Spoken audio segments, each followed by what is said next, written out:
off with the cryptocurrency basics so that you understand the main point of the entire market. Okay, the best way to think about crypto is it's a secure, transparent way of storing and sharing information that is viewed by everyone but isn't necessarily controlled by one person. This form of technology allows information to be transferable between parties, where during that transfer process, there's a form of encryption so that it's a secure way of sharing information, but can be done completely on an open ledger where everyone can see transparently what's going on. There's really no central entity that we're relying on to be transparent because both parties are in agreement and the information is there for everyone to see. So even though there's a ton of cryptocurrencies out there, there's a few main applications of crypto. The first biggest one, and this is applicable to Bitcoin, which is the most popular cryptocurrency, is something that stores value. So it protects against currency debasement and is a fast way of transferring wealth without borders, without having to deal with centralized government entities. Okay, a lot of people just think this is for,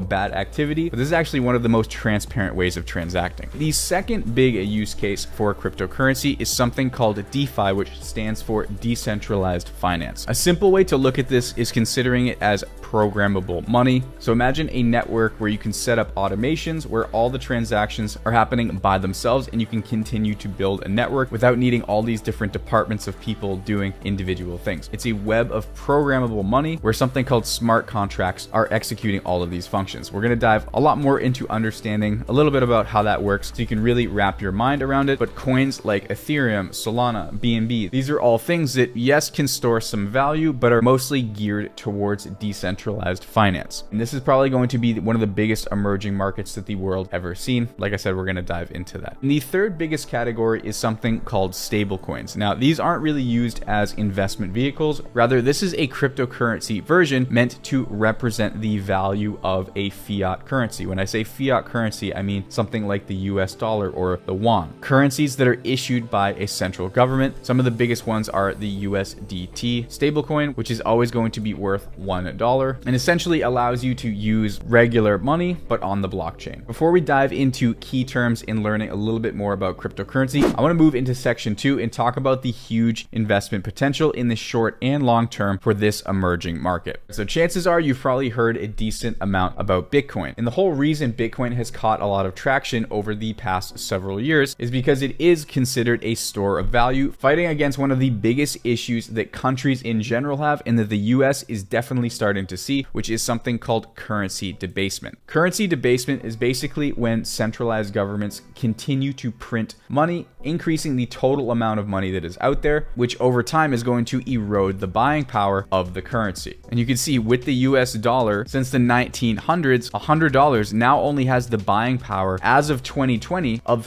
$3. And this was during COVID, where we printed 22% of the total US dollar supply in just a few years, which is now even further drastically driving the buying power of the US dollar down. We're losing about 3 to 4% of our buying power per year. And this is one of the biggest things that the US is trying to solve. Okay, and there's something called global reserve currency. Right now, the US dollar is the reserve currency of the world. It's what we trade barrels of oil with. You can consider it sort of the gold standard currency of the entire world. And you can see the reserve currency status has changed hands quite a bit. In 1450, it was Portugal with the status, then it turned into Spain for about 110 years, Netherlands for 80, France for 95, Great Britain for about 105, and the